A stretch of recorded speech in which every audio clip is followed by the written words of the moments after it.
Hey gamers, Game with Milko here, bringing you another Clash Royale deck spotlight video. Now unfortunately guys, I did record this video earlier today, but unfortunately for some reason the first minute or two of the video has actually been cut. So this little bit I'm doing now is just to introduce you to the deck before handing you back over to the original recording. So guys, let's have a look at the deck that you'll be watching in the video ahead. So guys, this is the deck. It's a fantastic deck that works well in both Legendary Arena and also in the challenges, especially the Grand Challenge as well. So guys, the deck consists of the Hog Rider, the Ice Golem, the Archers, the Fireball. We have the Furnace, we have the Mega Minion, we have the Inferno Tower, and we have the Zap Spell. So guys, that's the deck. So what I'm going to do now guys is pass you back over to the recording that I was doing earlier on, and I'll see you soon. Take care. Air attacks as well.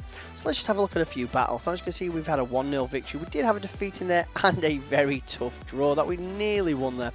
3-2 victory, 2-1 victory. Defeat there, another couple of victories there, and that goes on to a different deck that I was obviously trying.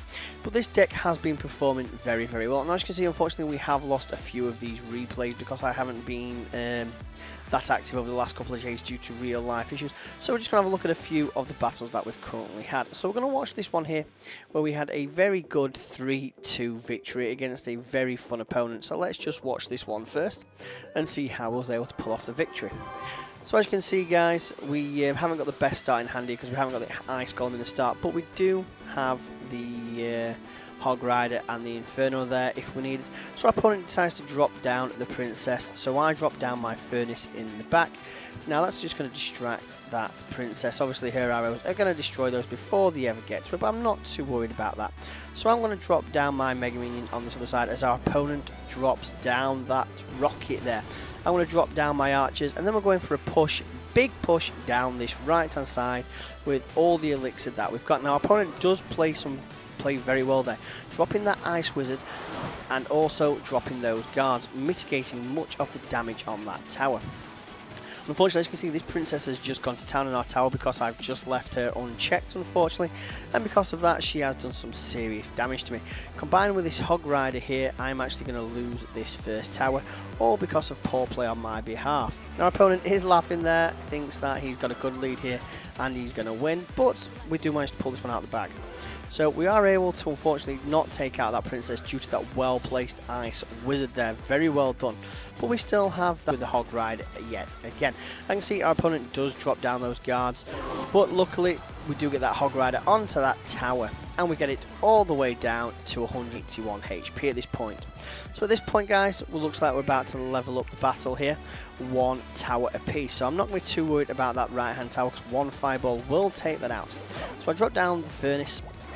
There we go, to try and mitigate that Hog Rider's attack. Now we do obviously have that Mega Minion going down there as well. So I drop the Ice Golem in the front. Unfortunately our opponent does drop the Ice Wizard there, but I'm not too worried. We're going to take this this right hand tower. There we go, getting it down there. So at this point we have leveled it 1 apiece, though we have taken a bit more damage, but this is where this deck excels in double elixir, because it can just absolutely decimate all of its opponents. So I drop that Zap Spell there, and then obviously drop down those Archers to try and slow down that Hog Rider. I'm going to drop all my troops in the middle here, getting to that tower as quickly as possible. A well placed Zap Spell combined with the Ice Golem Blast to take out that Princess there. And as you can see, we've got that tower down to 60. When Furnace is going hand side, our opponent does decide to obviously bomb one of those.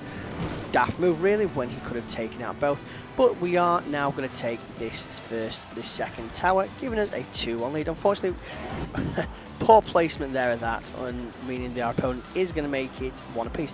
But I see, once you've got 2 towers down, this deck is fantastic because you can come up both sides with Archers and absolutely everything, and you can just completely overwhelm your opponent's tower.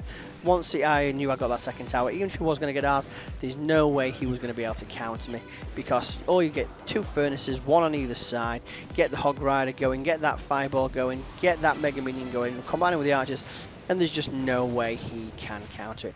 So Hog Rider goes in, Mega Minion goes in, we're going to drop these archers in the middle as well, and all of a sudden, boom, our opponent can't counter it all. There's just too much coming at him. Fireball in just for good luck for a 3-2 victory. Well played by the opponent. Very fun battle there for both of us. And that's how you want these battles to be. You want them to be as fun as physically possible.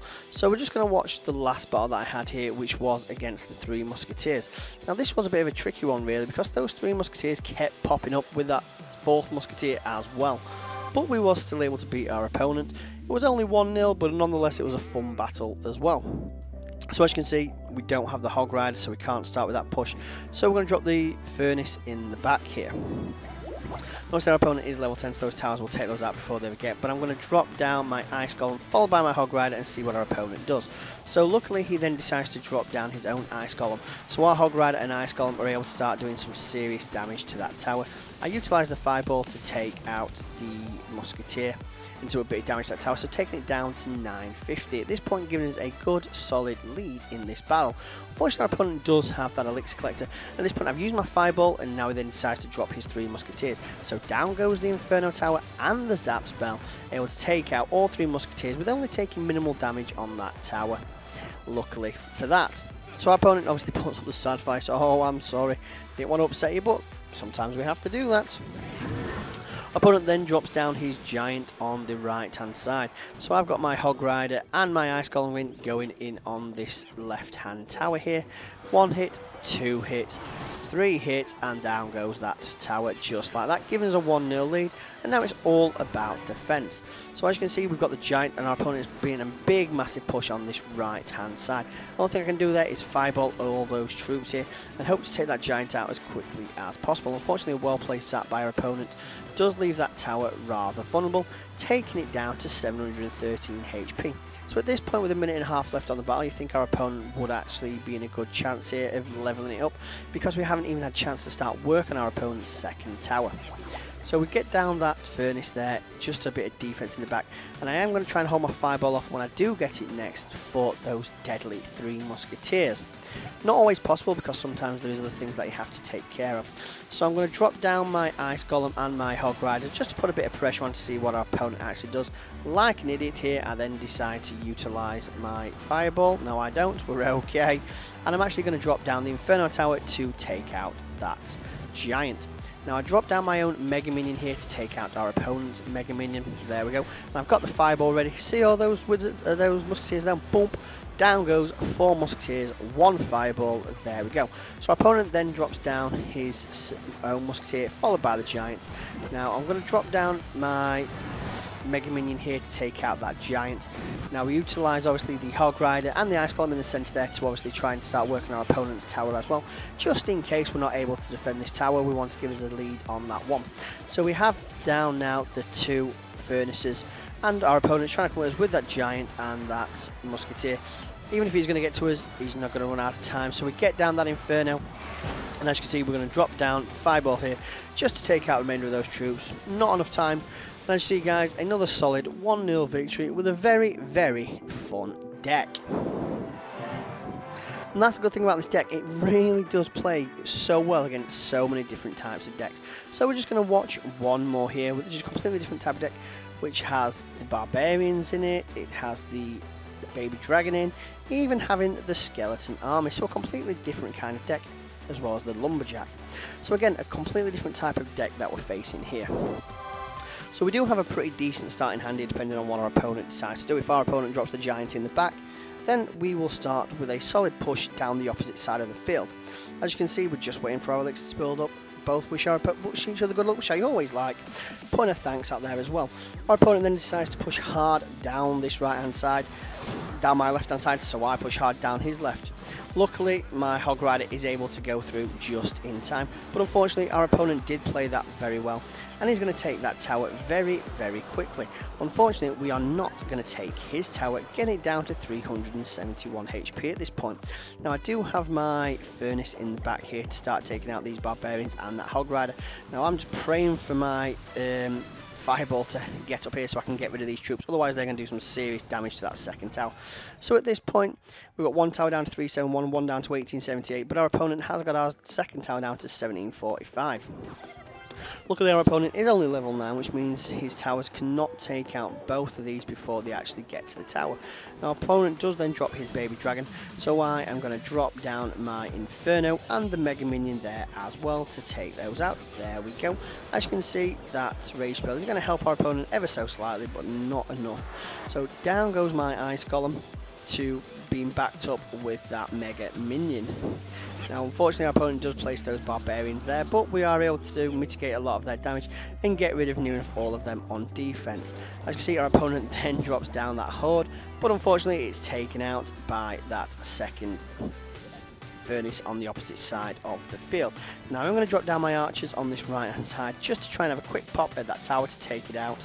Unfortunately our opponent again plays well on defense, dropping down that giant.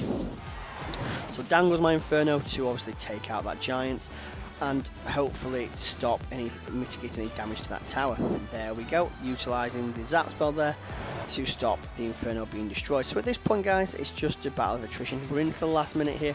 So down goes my Ice Golem and my Golem. There we go. Unfortunately the Hog Rider got in front of the Ice Golem there. But we have managed to get that tower down to 991, and we do have this one down to 132. So I'm going to utilise the fireball here to take out those barbarians and as much of that baby dragon as possible. As we're going into the final 30 seconds, we are one apiece. So our tower goes down to 319 while we've got our opponents down at 991. So at this point our opponent's getting a bit confident. So down goes my Ice Golem, down goes that Hog Rider, down goes the archers. There we go. So we have obviously that when that golem explodes, he blows up all that horde. In goes the fireball. There we go, giving us a 2-1 lead with seconds on the field, getting all these troops down on defense. Boom, there we go guys, a 2-1 victory against a very well played opponent there. So guys, that's the deck. I simply love this deck. It is so versatile, and it really is good against going against so many different types of opponents. Let's fill the donations up here. There we go. There we go. Fill up that giant. So guys, that's the deck. It's the Hog Rider with the Ice Golem. We have the archers, the fireball, the zap spell. We have the Inferno Tower, the Mega Minion, and the furnace. So guys, while we're here, just one last thing. Obviously we do have the Bloodhawks and the Blood Crows. Blood Crows being the main clan, Bloodhawks being our second clan, but we do also have a third feeder clan now. We have the Blood Owls. Now the Blood Owls are currently only sat with 13 members currently, because we are a little bit inactive. This is obviously just an additional clan that we wanted for people to join, so before they was able to join one of the other two main clans. So guys, if you want to join and help me build this clan, what I need is a couple of strong CEOs just to help run this clan in my absence, because obviously I don't get a chance to go onto this account very often, but I want someone in there, a couple of people who are going to be active and be on there all the time. And if you're interested on that guys, just comment below in this video and let me know, and then hop on into the Blood Owls and we will kick start this clan and get it off the ground. So guys, that's it from me. If you like what you see, comment below, let me know. If you've not subscribed, do me a massive favour guys, smash that subscribe button, and I'll see you gamers next time. Take